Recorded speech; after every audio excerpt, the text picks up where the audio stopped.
Assalamualaikum warahmatullahi wabarakatuh dan selamat sore. Halo kawan pajak, kembali lagi bersama kami dalam podcast Baku Sedu Pajak.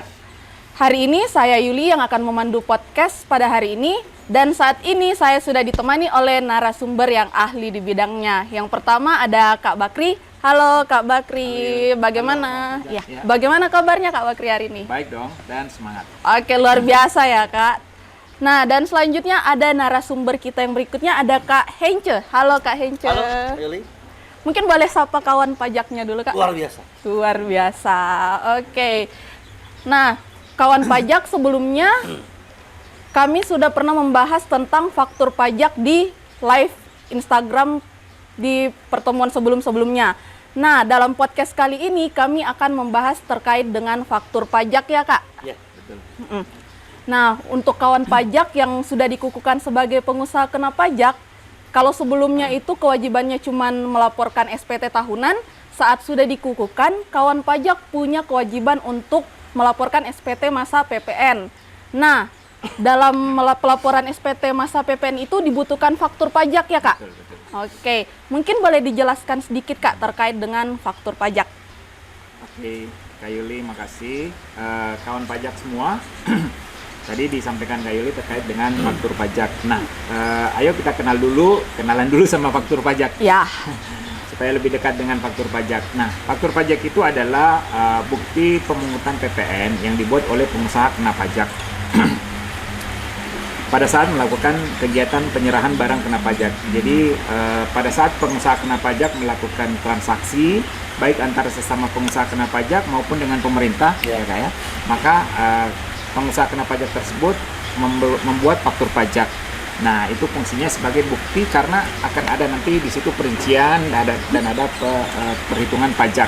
Nah, itu menjadi bukti adanya transaksi tersebut dan juga perhitungan pajaknya. Itu untuk informasi bagi kawan pajak. Dan faktur pajak tersebut tentu saja dibuat oleh pengusaha kena pajak yang melakukan penyerahan barang kena pajak jasa kena pajak. Nah, untuk saat ini pembuatan faktur pajak itu sudah dibuat secara elektronik. Elektronik ya Kak? Berbeda dengan beberapa tahun yang lalu itu dibuat secara manual. Dan dengan sistem elektronik ini memberikan pengawasan lebih bagus lagi dibanding dengan sebelumnya. Itu rawan untuk terjadi faktur pajak fiktif. Fiktif, iya. Nah, kalau saat ini itu teredam, sangat teredam karena adanya pembuatan secara elektronik. Dan hanya boleh dilakukan oleh pengusaha yang bersangkutan dan dilindungi dengan sertifikat elektronik. Iya. Sehingga betul-betul diharapkan dengan sistem ini data betul-betul terlindungi, akurat dan terlindungi. Oke. Jadi faktur pajak ini cuma bisa dibuat oleh pengusaha kena pajak ya Pak? Iya, betul. Tidak boleh menerbitkan faktur pajak sebelum ditetapkan sebagai pengusaha kena pajak. Itu secara ketentuan itu masuk kategori pidana. Pidana. Oke, jadi mungkin bagi kawan pajak ya yang pikir-pikir ingin menerbitkan faktur pajak, mungkin harus dikukuhkan dulu. Memang harus dikukuhkan dulu, baru bisa menerbitkan. Iya, sebetulnya secara sistem tidak akan bisa terbit faktur pajak sebelum PKP. Karena kan PKP dulu, baru dapat sertifikat elektronik, baru bisa. Tapi bisa saja dibuat yang tadi yang fiktif itu. Fiktif, ya, yang bisa pidana itu ya Kak? Misalnya browsing, dicetak namanya, diedit nama lawannya, nama pengusahanya. Tapi itu berarti datanya tidak benar. Oke. Nah, terkait dengan faktur pajak, bagaimana nih Kak untuk mekanisme pembuatan faktur pajaknya sendiri? Kalau untuk faktur pajak, tentu saja seperti kita sampaikan tadi bahwa kawan pajak silakan mengajukan dulu untuk menjadi pengusaha kena pajak. Walaupun di ketentuan pengusaha kena pajak itu kan ada batas omsetnya ya. Iya, 4,8. Iya, miliar, betul ya. sekali, Kak. Tetapi kalau wajib pajak memilih untuk menjadi PKP, walaupun baru buka usaha, omset masih di bawah 4,8 tapi menginginkan untuk jadi PKP, silakan ajukan ke Boleh. kantor pajak. Oke. Nanti kantor pajak akan melakukan survei. Untuk memastikan alamatnya benar apa tidak. Betul. Karena kan nanti data survei itu akan menjadi data bagi kantor pajak untuk menginput datanya wajib pajak tersebut, PKP tersebut. Dan setelah itu kan ada hak untuk menerbitkan faktur pajak. Bagaimana coba kalau alamatnya salah, Iya, betul, Kak. data direkturnya salah, nah, semuanya betul. harus benar. Jadi harus dipastikan semuanya Dipastikan sesuai ya. semuanya, Saat betul. pengajuan itu berarti dari petugas pajak sendiri udah memastikan datanya sesuai, langsung disurvei juga Iya, ke disurvei lapangan.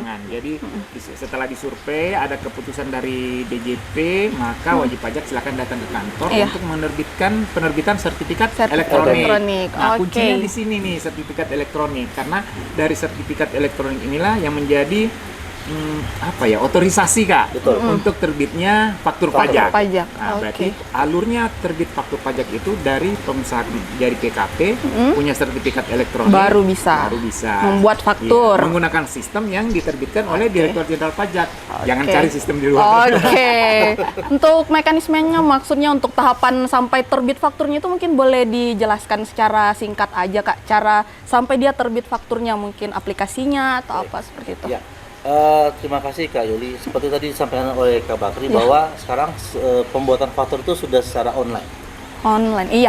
Secara sederhana, sebelum kita bisa membuat faktur, pertama kita harus memiliki dulu yang tadi disampaikan oleh Kak Bakri, sertifikat elektronik. Sertifikat, iya. Nah, kemudian kalau untuk berbicara faktur pajak, itu kita tidak terlepas dari yang namanya nomor seri faktur pajak. Jadi kawan pajak, terutama yang sudah berstatus sebagai pengusaha kena pajak, sebelum membuat faktur, pastikan ada nomor dulu gitu. Kalau tidak ada nomor, bagaimana bisa keluar fakturnya? Betul. Nah, dan semuanya itu dilakukan dalam sebuah channel, karena kita bicaranya online ya, kawan pajak ya, itu di ada namanya efaktur.pajak.go.id, itu website ya. Oke. Kira-kira gitu, Kak Yuli. Oh, berarti nanti pembuatannya emang semuanya udah dilakukan secara Secara online. online. Oke, tapi tahapannya seperti dijelaskan Pak Bakri. Terus nanti untuk mengaksesnya boleh lewat yang efaktur.pajak.go.id itu ya. Oke. Nah, saat ini ada ketentuan baru ya di Direktorat Jenderal Pajak terkait dengan faktur pajak. Mungkin boleh dijelaskan, Kak, terkait dengan aturan yang berlaku tersebut. Iya. Jadi mengenai aturan faktur pajak ini, karena memang faktur pajak, segala aturan yang di Direktorat Jenderal Pajak itu bersifat sangat dinamis, Iya. karena kan memang mengikuti perkembangan Ah, perekonomian. iya, Ya, betul, Kak. Mungkin ada perubahan-perubahan, maka aturan kita harus segera mengikuti Iya. supaya menyesuaikan dengan keadaan. Keadaan Jangan sekarang sampai aturan kita ketinggalan. Ya, betul, Kak. Sehingga tidak bisa menyesuaikan dengan sistem yang sementara berjalan dan juga bisa mempersulit wajib pajak. Wajib pajak, iya. Kalau kita menyesuaikan dengan baik, maka itu bisa juga memudahkan wajib pajak untuk diaplikasikan. Oke. Nah, aturan terbaru penyempurnaan terkait dengan faktur pajak itu adalah Per 03. Per 03. Kalau sahabat-sahabat pajak Manado dan Tomohon itu sudah familiar ya kan? Iya. Sering sekali kita bahas Per 03. Oke. Ini tahun 2022, berlakunya 1 April 2022. April, oke. Iya, 1 April sudah berlaku sekarang bulan November berarti Oke, sudah berapa bulan? 7 bulan. 7 bulanan ya udah berlakunya. Berarti per 03 berlaku sejak 1 April 2022. Oke. Mungkin boleh dijelaskan, Kak, secara sederhana terkait hal-hal baru yang diatur di dalam ketentuan tersebut dalam per 03. Iya, kalau kita berbicara mengenai per 03, Ya. kawan pajak ya, mungkin yang sederhananya itu ada aturan mengenai faktur pajak gabungan. Nah, itu Pak Yuli. Gabungan. Jadi ada faktur pajak gabungan seperti apa? Jadi kalau misalkan kawan pajak melakukan transaksi penjualan untuk item barang yang sama Ya. di bulan yang Bulan sama, yang sama. kepada pembeli yang sama, Sama. itu bisa dibuat satu faktur saja. Oh, itu Berarti namanya langganan ini udah langganan. Ya, udah namanya langganan. makanya namanya gabungan Gabungan. kali ya, Kak. Boleh digabung. Gabungan. Itu Oke. cukup dibikin di akhir bulan. Jadi kalau misalnya satu bulan itu bikin setiap minggu ada transaksi, tidak perlu bikin 4 faktur kawan pajak, cukup Satu. satu faktur saja. Itu kemudian ada lagi kalau misalkan ditegaskan apabila lawan pembeli kita itu sebagai wajib pajak orang pribadi. Orang pribadi. dan mereka tidak memiliki NPWP, itu wajib kita mencantumkan nomor KTP-nya. NIK-nya. NIK-nya, Oke. NIK-nya gitu. Dan memang ada yang menarik ini, Kak, masalah yang per 03 pertama yang mengenai pencantuman alamat. Kalau dulu sebelum berlakunya per 03 ini, alamat itu yang kita cantumkan di faktur pajak ya alamat pusatnya. Pusatnya. Oke. Alamat pusat dalam hal pengusaha kena pajak ini sudah melakukan pemusatan PPN. Satu PPN. Namun di per 03 itu diatur agak berbeda. Apabila PKP sudah melakukan pemusatan, itu nanti alamatnya ialah kemana barang ini dikirimkan. Oh, misal nggak ke ini berarti boleh pakai cabang kali ya, Kak, namanya. Misalkan dia sudah pemusatan, Ya. pusatnya Jakarta. Tapi barang ini kita kirimkan ke Manado. Nah, alamatnya alamat Manado di Berarti faktur. Di faktur Di faktur dirubah alamatnya. alamatnya. Bukan alamat Jakarta lagi. Kawan pajak harus tahu nih, Kak. Iya. Tetapi ada satu catatan, Kak. Ada catatan. Oh, ada catatannya, Kak, Sekali. ternyata. Nah, ini hanya berlaku apabila pemusatannya di kantor pajak besar, wajib pajak besar, maaf, Jakarta berarti. Jakarta. Mm-mm. Atau kantor pajak khusus, Jakarta juga. Jakarta juga, Heeh. dan kantor pajak Madya. Madya. Bukan Manado juga. Oke, tidak ada di Manado, belum Tapi ada. Manado masih menggunakan alamat sebagaimana. Otomatis karena Manado belum termasuk di kita tiga BKM. kategori itu, Tadi besar, besar, khusus, Khusus, dan Madya. Madya. Madya. Madya. Jadi kalau misalnya kawan pajak melakukan transaksi dengan pembeli yang pemusatan, tetapi karena pusatnya itu di Manado, tidak masuk kategori 3 tadi, Oke. berarti alamatnya kemana ya? Alamatnya tetap ikut pusat, Tetap bukan pusat. kemana barang itu Oh. dikirimkan. Berarti yang boleh menggunakan cabang yang BKM aja tadi ya, Kak? Ya, BKM itu Oke. besar, khusus, Khusus dan Madya. Madya. Bukan Oke. besar khusus dan Manado ya. Oh, bukan, Pak. Madya ya. Nanti kawan pajak oh Manado ini. Nah, satu lagi Kak Yuli. Apa itu, satu Kak? lagi. Ya. Di per 03 ini luar biasa karena diatur mengenai batas waktu bagaimana kapan kita harus mengupload faktur. Ada Sebelumnya batas. nggak diatur, Kak. Oh. Ya, Bebas-bebas betul, saja. Betul, ya. Kita mau Bisa upload 2 bulan kemudian bisa tahun ya. depan bahkan bisa, Kak. Nah, tahun depan bisa. Bisa. Ah. Nah, sekarang di per 03 diatur Ada. bahwa kita mau upload faktur itu hanya dibatasi maksimal tanggal 15. Bulan Bulan ya. berikut. Oh, Jadi oke. mungkin buat kawan pajak harus benar-benar diperhatikan karena nanti bisa berdampak ya terlambatan mungkin kalau sampai dia lewat. Begitu tanggal 16 sudah tidak bisa upload. Tidak bisa ya. lagi, Kak. Tidak bisa Oke. lagi. Tidak Efeknya harus ganti masa. lagi. Ganti tanggal, betul. Ganti tanggal. Ganti tanggal fakturnya. Jadi ini harus menjadi perhatian bagi kawan pajak bahwa dengan per 03 ini berlaku maka faktur pajak itu paling lambat diupload tanggal 15 bulan berikutnya. Ya. Bulan berikut. Iya, Betul. jangan sampai terlewat karena ini mungkin sudah tentu sudah di riset ya, Ya. teman-teman di kantor pusat bahwa ini batas waktu yang cukup untuk menerbitkan faktur pajak, yakni 15 hari setelah akhir masa pajak. Oke. Karena kan pada umumnya kan transaksi, apalagi perusahaan-perusahaan yang skala besar, bisa saja hari itu juga atau paling Betul. tidak besoknya faktur sudah terbit. Oke. Idealnya begitu. Iya. Oh, 15 hari. Nah, oke nih Kak, kan tadi mungkin dampaknya itu setelah lewat tanggal 15 kan wajib pajak udah nggak bisa upload nih. Iya. Nah, mungkin ini agak sensitif ya Kak. Kalau dari segi sanksi ada sanksinya nggak Kak? Kalau misal lewat dari tanggal 15 batas uploadnya, ada sanksi yang akan dikenakan atau gimana? Agak sensitif sih ya bahasannya. Sanksi nggak tuh Pak? Iya. Ya, Pahit-pahitan ya. Ya. Karena kita akan berbagi informasi Betul, ya, betul, Kak. supaya Betul. menjadi perhatian. betul. Nah, Iya. Terus solusinya apa nih Kak? Atau masih ada lanjutan? Iya, Kak? jadi sebetulnya karena di dalam pasal 14 ayat 4 diatur bahwa wajib pajak itu harus menerbitkan faktur pajak sesuai dengan batas waktu yang ditentukan. Oke. Apabila melampaui batas waktu, maka di dalam ketentuan itu disebutkan nanti akan ada sanksi sebesar 2% dari DPP. Oh, Ini dari DPP-nya. nilainya sebaiknya menjadi perhatian karena Betul. nilainya dasar perhitungannya cukup besar. Betul. Ya, bukan 2% dari PPN-nya, tapi 2% Dari DPP. DPP-nya lumayan besar-besar ya. Kak? Sebaiknya menjadi perhatian supaya betul-betul memperhatikan upload faktur jangan lewat Betul. dari tanggal 15 bulan. 2% itu memang sebelum ini, Kak, sebelum adanya KPP. Iya. Maaf, Cipta Kerja. Kita kerja. Nah, saat ini setelah Cipta Kerja agak korting. Agak korting. 1% jadinya. Oh iya. 1%. Berarti kalau misal wajib pajak telat nih Kak, misalkan sekarang bulan November, Ya. tapi dia mau diuploadnya tanggal 16, berarti untuk bulan November udah nggak bisa diupload ya, langsung ketolak sistem. Betul. Berarti otomatis harus pakai Desember. Oke. Tepat sekali. Nah, terus infonya nih Kak, kan tadi kita bahas tentang per 03. Infonya ada aturan yang lebih baru lagi mengatur tentang faktur pajak, yaitu per 11 tahun 2022. Mungkin boleh dijelaskan singkat aja nih Kak, peraturannya tentang per 11 ini apa aja pokok-pokok perubahannya? Ya. Oke, makasih Yuli. Iya. Saya bacakan ya. Ya, Jadi pada 4 Agustus 2022, kawan pajak sekalian, itu terbit kembali Per nomor 11 tahun 2022 yang perubahan atas per Dirjen Pajak Per 03 yang kita bahas tadi. iya. Bukan betul, Kak. berarti Per itu tidak berlaku lagi, tapi menjadi penyempurnaan, sehingga Oke. ada penyempurnaan di Per 3. Dikoreksi ya Kak ya kalau Siap. kita keliru Siap. menyampaikan. Jadi ini aturannya berlaku 1 September 2022 ya. Dan ada beberapa perubahan, coba kita baca kembali. Pencantuman identitas pembeli, BKP, JKP dalam faktur pajak dan beberapa hal. Iya.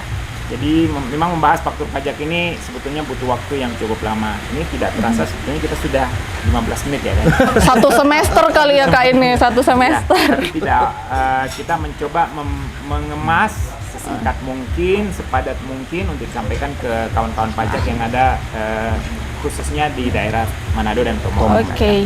Wilayah kerja KPP Manado, ya. Dan tidak menutup kemungkinan ada kawan pajak lain yang juga ikut. Iya, betul Kak. Iya.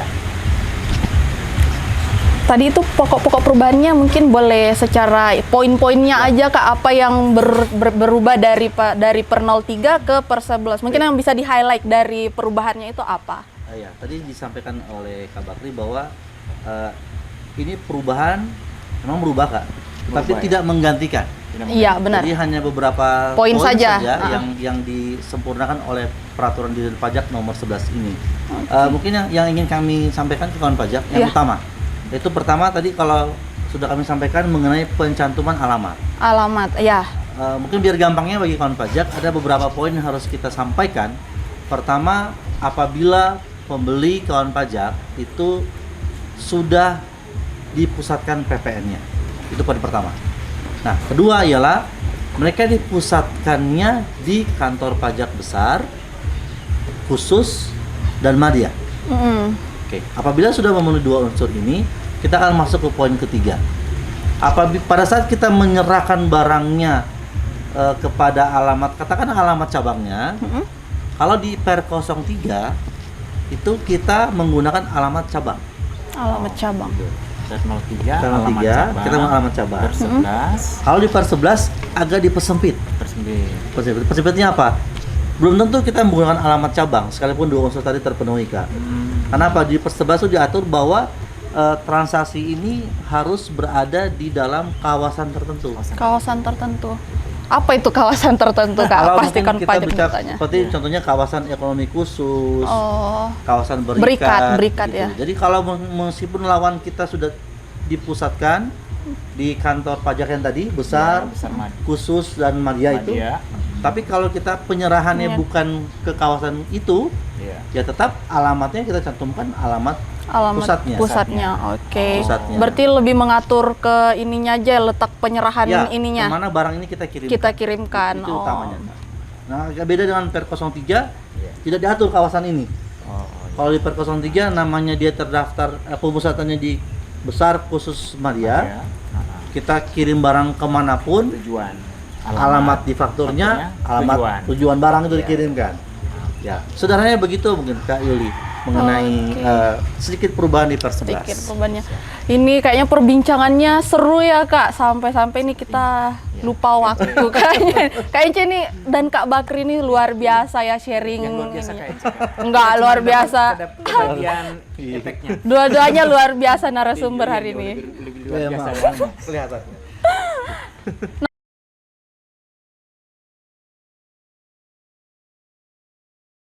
Tidak terasa waktu berbincang-bincang kita kayaknya udah lumayan lama ya Kak Ya, ini. betul sekali. Oke.